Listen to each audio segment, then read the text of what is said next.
Very good morning, class. Yesterday we discussed that there are three methods of goodwill. We started with the goodwill chapter and we discussed there are three methods of calculating goodwill. Okay, first was average profit method, second was super profit method, and third was capitalization method. In average profit method, there were two methods, simple average and weighted average.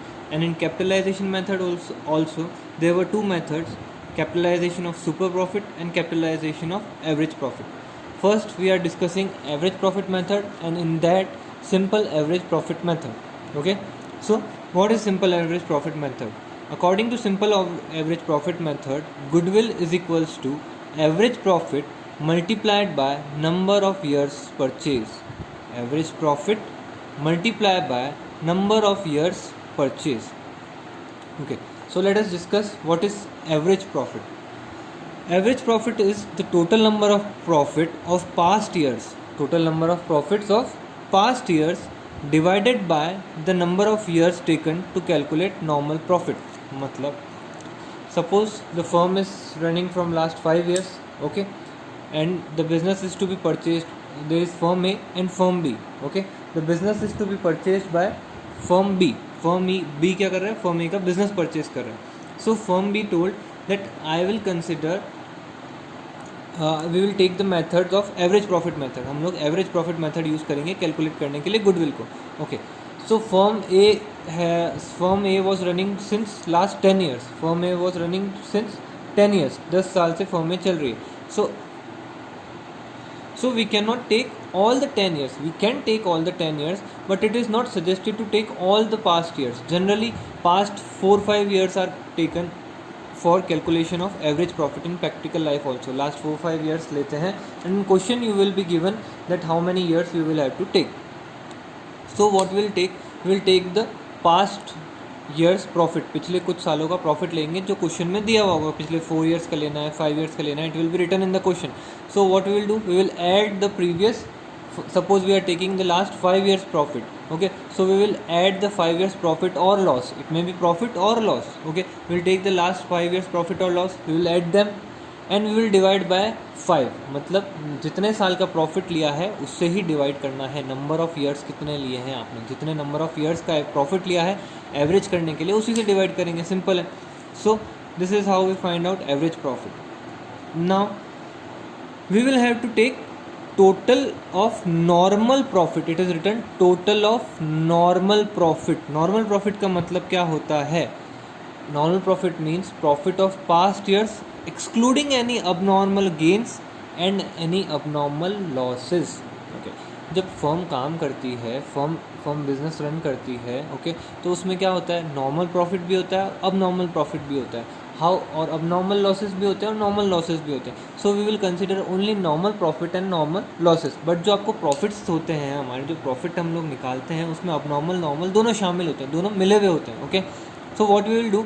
We will deduct all the abnormal gain from the profit and we will add back all the abnormal losses. abnormal losses क्या करेंगे? वापस add back कर लेंगे और abnormal gains जो हैं, जो हमने ऐड किए हुए ऑलरेडी प्रॉफिट में, उसको वापस डिडक्ट कर देंगे. ओके, सो abnormal gains क्या होते हैं, प्रॉफिट क्या होते हैं, हम लोग आगे डिस्कस करने वाले हैं. Okay, so what is now number of years purchase? Number of years purchase क्या होता है?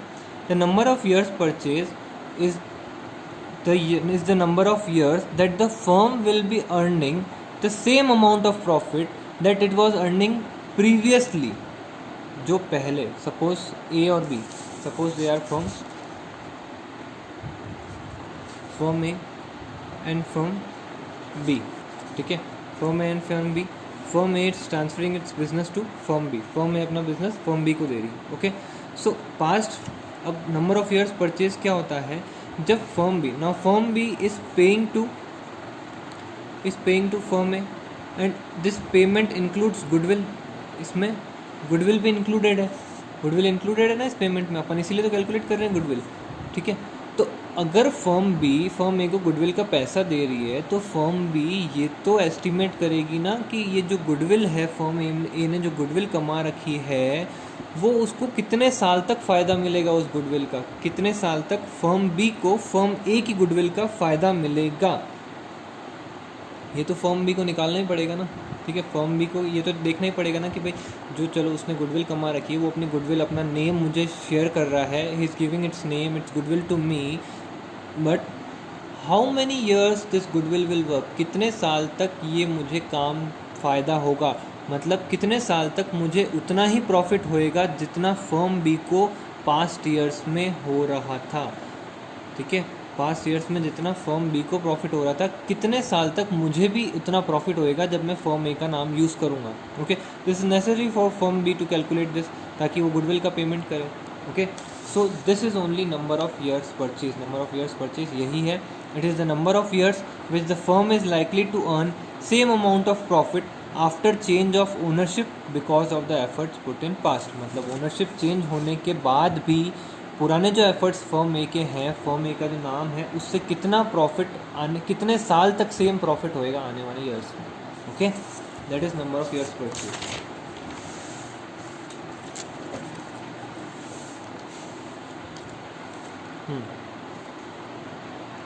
सो why we are taking average profit and number of years purchase, तो मैंने नंबर ऑफ ईयर्स परचेज का तो आपको बता दिया क्यों हम नंबर ऑफ ईयर्स परचेज ले रहे हैं, but why we are taking average profit, हम लोग पिछले साल का एक साल का ही प्रॉफिट क्यों नहीं ले रहे हैं, हम लोग एवरेज क्यों ले रहे हैं। This is because past profits of few years will show the trend. हो सकता है ना कि प्रॉफिट फ्लक्चुएट हुआ हो, कभी ज़्यादा हुआ हो, कभी कम हुआ हो, कभी ज़्यादा हुआ हो, कभी कम हुआ हो, कभी ज़्यादा हुआ हो। तो अगर सपोज़ कि लास्ट ईयर का अपन सिर्फ लास्ट ईयर का प्रॉफिट लें, करंट ईयर का एक साल का ही प्रॉफिट लें, और पिछले सालों के प्रॉफिट में बहुत नुकसान हो सकता है ना फर्म बी को। कैसे, देखो सपोज़ 5 ईयर्स हैं, ठीक है, 5 ईयर्स हैं। सपोज़ इन फर्स्ट ईयर 10,000 का प्रॉफिट था, फिर 15,000 का प्रॉफिट था, फिर वापस 10,000 का प्रॉफिट था, फिर फोर्थ ईयर में फर्म ए को 5,000 का प्रॉफिट था, और फिफ्थ ईयर में फर्म ए को 50,000 का प्रॉफिट था। कितना था, 50,000 का प्रॉफिट था, ठीक है। तो अगर सिर्फ फिफ्थ ईयर का लेंगे अपन कैलकुलेट करने के लिए, तो ये गुडविल ज़्यादा शो करेगा, गुडविल ज़्यादा आ जाएगी। एवरेज आउट करेंगे तभी सही गुडविल आ पाएगी, क्योंकि हो सकता है अचानक से एकदम से सेल्स बूम हो गई हो इस साल, इस कारण प्रॉफिट बढ़ गया हो, बट पिछले सालों में तो कम ही था प्रॉफिट, तो अचानक से बूम हुआ प्रॉफिट हम लोग नहीं ले सकते। हो सकता है यहाँ पे लॉसेज हो तो फर्म ए को नुकसान हो जाएगा, तो इसलिए हम क्या करते हैं, पिछले 4-5 ईयर्स का we take profit and we average out, ताकि एक ट्रेंड सेट हुआ होता है, पहले का ट्रेंड भी पता चल जाए अपने को कि ट्रेंड क्या था पिछले सालों के प्रॉफिट का, ठीक है ना। तो उससे एवरेज लेंगे तो ऑलमोस्ट सही आएगा प्रॉफिट। अगर किसी भी चीज़ का एवरेज लेते हैं तो फ्यूचर एस्टिमेट करने में सही रहता है, ठीक है। तो will take average because of this. Past profit shows trend of financial performance and the average of them will indicate likely future profit. Past future profit जो है वो ट्रेंड शो करता है, उस ट्रेंड का एवरेज लोगे तो फ्यूचर में लगभग वो ही प्रॉफिट होएगा, ठीक है। जैसे इसके अंदर अपन ने एग्जांपल लिया था, तो अगर अपन इसका एवरेज जो निकालेंगे ना, एवरेज सिक्स ईयर में प्रॉफिट कितना होगा वो अपन इसका एवरेज निकाल के लगा सकते हैं, तो ज़्यादा पास आ पाएंगे अपन, ज़्यादा सही एस्टिमेट लगा पाएंगे। अगर अपन सिर्फ फिफ्थ ईयर के बेसिस पे एस्टिमेट लगाएंगे तो लाइकली चांस है कि वो एस्टिमेट गलत हो जाए, बट अपन एवरेज के बेसिस पे एस्टिमेट लगाएंगे तो वो मोस्टली सक्सेसफुल रहते हैं, ठीक है। So now let us discuss how should we do the practical question. Practical question कैसे सॉल्व करना है, उसके क्या स्टेप्स हैं, ठीक है। अभी तक थ्योरी पार्ट था, काम अपने क्या आएगा, पूरा प्रैक्टिकल क्वेश्चन प्रैक्टिकल आएगा। सो ये मेन पार्ट है, ठीक है। So what are the steps of valuation of goodwill. First, calculate normal business profit. First of all we will calculate normal business profit, क्योंकि हो सकता है जो प्रॉफिट हमें दे रखा हो, we have been given profits, in that profit there are abnormal gains, abnormal losses, but we have to take only normal profit. So we will recalculate the profit and only we will recalculate the profit and will find out normal business profit, normal and only profit of business से related profit ही आएगा। कैसे, let us see, okay। So we will be given in the question profits of past 3-4 years, this will be already given in the question. Now we will be given like abnormal losses, abnormal gains, loss on sale of fixed assets. So what we will do, let us discuss.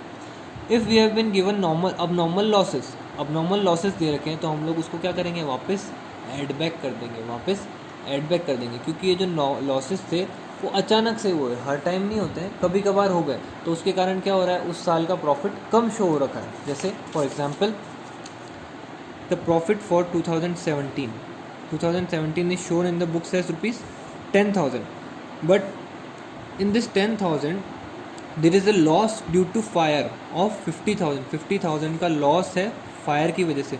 तो क्या आग रोज रोज लगती है क्या? ये normal course of business है क्या? नहीं, this is not our normal course of business. So we have to find normal business profit जो नॉर्मली होता है. तो ये तो अचानक से सडन लॉस है, ठीक है, अब नॉर्मल लॉस है, तो we will not consider this.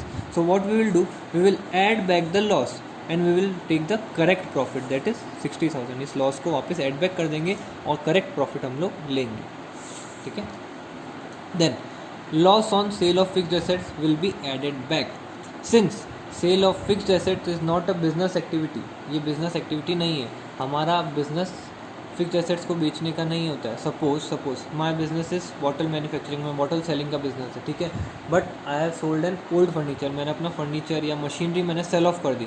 उस मशीनरी को सेल ऑफ करने पे मुझे लॉस हुआ, तो that is not my business loss, because selling of my machinery और selling of my furniture is not my business. My business is to sell bottles. So only losses and profit due to selling of bottles will be taken care and not of selling of fixed assets. तो fixed assets को cell करने से अगर कोई loss हुआ है तो हम लोग उसको वापस एड बैक कर देंगे, ठीक है. Next is over valuation of opening stock. Let me explain you with an example. Suppose this is an trading account. This is a trading account. ये एक trading account है.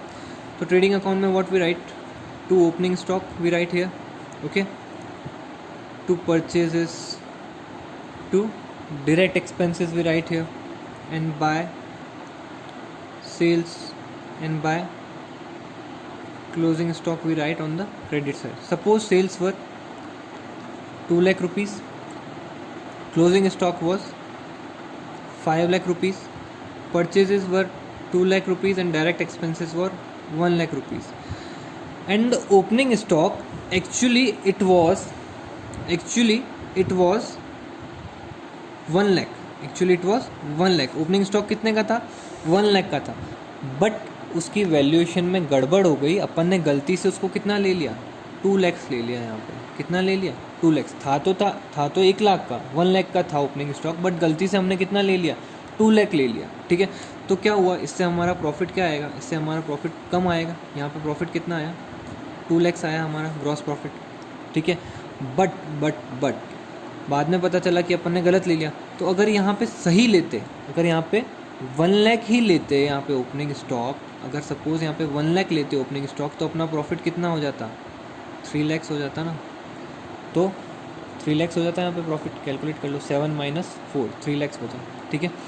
तो क्या हुआ, ओपनिंग स्टॉक को अपन ने गलती से ओवर वैल्यू कर लिया, तो उसके कारण क्या हो रहा है, अपना जो प्रॉफिट है वो कम शो हो रहा है, प्रॉफिट गलत शो हो रहा है, कम शो हो रहा है. तो अपन क्या करेंगे, जितना ज़्यादा ले लिया है उसको उतना ही प्रॉफिट कम शो हो रहा है हमारा, तो हम उस प्रॉफिट में वापस ऐड बैक कर देंगे. कैसे, जैसे मेरा पहले यहाँ पे कितना शो हो रहा था, 2 लाख शो हो रहा था, मैंने कितना ज़्यादा ले लिया था ओपनिंग स्टॉक, यहाँ पे 2 lakhs ले रखा था, मेरा प्रॉफिट यहाँ पे 2 lakhs आया था, ठीक है. तो यहाँ पे कितना ज़्यादा ले लिया मैंने, ओपनिंग स्टॉक था कितना, 1 लाख, बट मैंने ले कितना लिया, 2 लाख. तो कितना ज़्यादा लिया, 1 लाख. तो अगर मैं 1 लाख मेरे जो प्रॉफिट आया है उसके अंदर वापस ऐड बैक कर दूँ, तो क्या मुझे करेक्ट प्रॉफिट मिल जाएगा, हाँ मुझे करेक्ट प्रॉफिट मिल जाएगा. सो what will I do, I will add back the amount of over valuation of opening stock, मैं ऐड बैक कर दूँगा. वैसे ही I will also add back the undervaluation of closing stock. What I will add back? The undervaluation of closing stock. Let me explain you with an example again. Suppose this is sales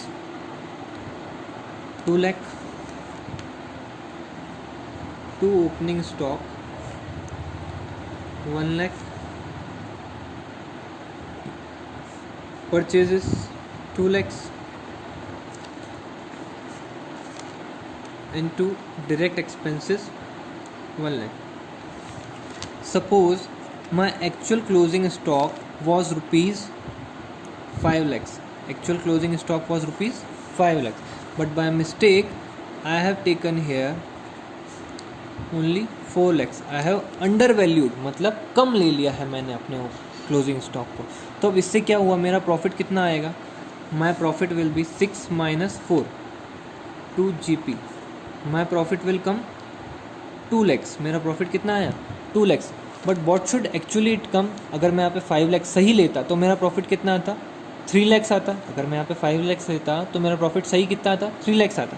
so what I have done, I had undervalued my closing stock.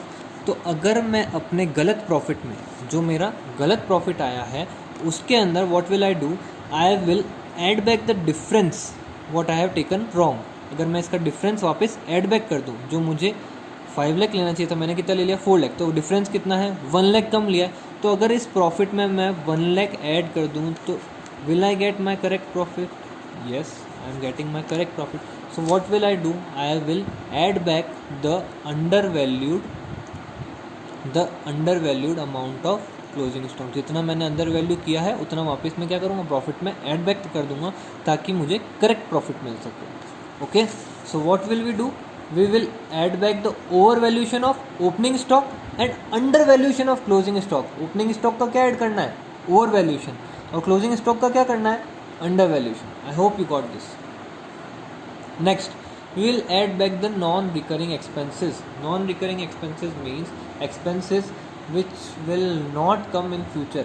एक बार आ गए गलती से, कभी एक साल में वो expense आ गया, बट वो फ्यूचर में कभी भी वो एक्सपेंस नहीं आने वाला है. इट इज़ डैम श्योर कि वो फ्यूचर में कभी भी एक्सपेंस नहीं आने वाला है. तो ऐसा कोई एक्सपेंस है तो हम लोग उसको क्या करेंगे? ऐड बैक कर देंगे, so that we could get normal profit. It will be given in the question non-recurring expenses, so we will add back this. Last, we will add back capital expenditure charged as revenue. Capital expenditure charged as revenue. Let me explain you with an example. Okay, suppose I purchased a machinery. मैंने machinery purchase करी 2 lakhs की. मैंने क्या करा? Machinery purchase करी 2 lakhs की. सो क्या हम मशीनरी परचेज़ को कभी भी P&L में शो करते हैं? The answer is no, we do not show in P&L. But by mistake मैंने क्या किया? मैंने यहाँ पे P&L में टू परचेज ऑफ मशीन लिख दिया. By mistake I have written this. ठीक है, my GP, suppose my gross profit was 5 lakhs. Okay, and to other expenses 1 lakh, and by mistake I have written this purchase of machinery in P&L, जो कि हम लोग कभी भी नहीं लिखते हैं. P&L में थोड़ा लिखते हैं इसको, तो बैलेंस शीट में एसेट साइड में लिखते हैं. सो मेरा नेट प्रॉफिट कितना आया? मेरा नेट प्रॉफिट आया 2 lakhs, which is wrong because I should not write this here. We only write depreciation of machinery. Depreciation हम P&L में चार्ज करते हैं, बट परचेज ऑफ मशीनरी कभी भी P&L में चार्ज नहीं करते. सो व्हाट विल आई डू? जो मेरा गलत प्रॉफिट आया है उसके अंदर जो मैंने गलत माइनस कर दिया उसको मैं क्या करूँगा? वापस ऐड बैक कर दूंगा. So I will add back this. Purchase of machinery मैंने ऐड बैक कर दिया तो मेरा सही प्रॉफिट आ गया ना मेरा. ठीक है, बट जब भी ऐसा कुछ होगा क्वेश्चन के अंदर कि capital expenditure charge as revenue, उसके अंदर हमेशा एक हिडन एडजस्टमेंट होगा. किसका? डेप्रिसिएशन का. अगर मैंने मशीनरी को यहाँ पे लिख दिया था P&L में तो मैंने डेप्रिसिएशन भी चार्ज नहीं किया होगा, क्योंकि डेप्रिसिएशन तो मैं बैलेंस शीट में लिखी हुई चीज़ों का चार्ज करता हूँ. हमेशा बैलेंस शीट में से देख के उसी का चार्ज करता हूँ, फिक्स एसेट का. तो मैंने भूल से P&L में लिख दिया तो मैंने इस पर डेप्रिसिएशन चार्ज ही नहीं किया होगा. तो डेप्रिसिएशन अगर मैंने चार्ज नहीं किया है तो this profit is more than what is actually it is.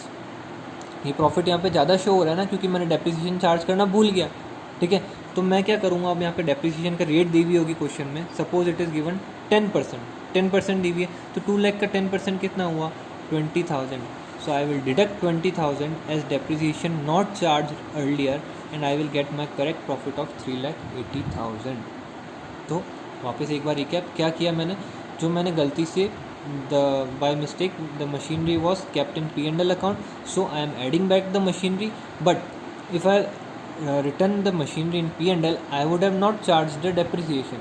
It is always sure that because I am charging depreciation of fixed assets that are given in the balance sheet. Balance sheet में से देख के ही depreciation charge करूँगा, तो ये तो मैंने balance sheet में लिखी नहीं, P&L में लिख दिया, तो इसको मैंने डेप्रिसिएशन भी चार्ज नहीं किया होगा, तो इसीलिए अब इसका डेप्रिसिएशन मैं यहाँ पे चार्ज करूँगा और and I will get back to the correct profit. Okay, so these were the things that need to be added back. ये सब चीज़ें थी जो अपने को स्टेप 1 में, ये है हमारा स्टेप 1, उसके अंदर नॉर्मल प्रॉफिट निकालने के लिए क्या क्या चीज़ें ऐड करनी थी वो ये थी. अब क्या क्या चीज़ें लेस करनी है वो हम लोग देखेंगे नेक्स्ट लेक्चर में. Okay, till then bye.